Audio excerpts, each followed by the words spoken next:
দেশে এমন ব্যবস্থা করা হচ্ছে যাতে কেউ আর টাকা পাচার করতে না পারে, পাচার করলে ধরা পড়তে হবে।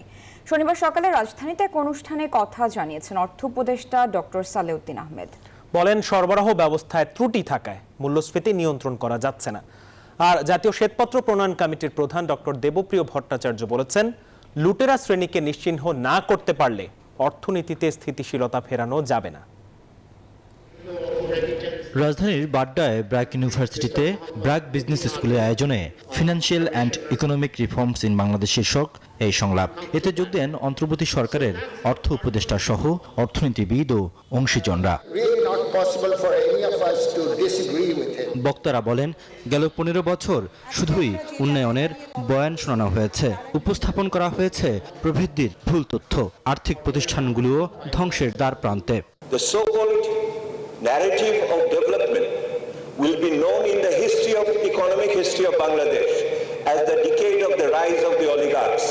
মাসো ভাড়া দিয়ে এই অলিগার্করা লোক রেখেছিল সেন্ট্রাল ব্যাংকের ভিতরে, এটা তো এখন প্রকাশ্য হচ্ছে।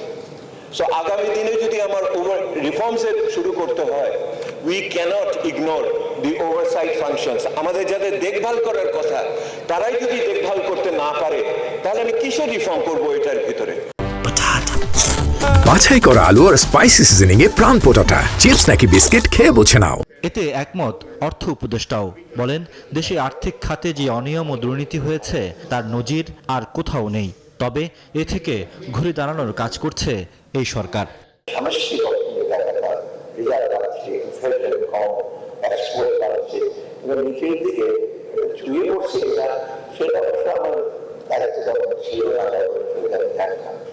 মূল্যস্ফীতি কেন নিয়ন্ত্রণ করা যাচ্ছে না তারও ব্যাখ্যা দেন অর্থ উপদেষ্টা।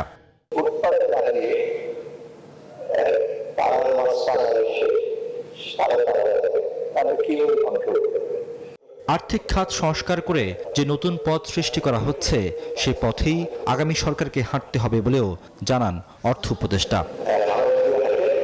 রিয়াদ সুমন, নিউজ 24, ঢাকা।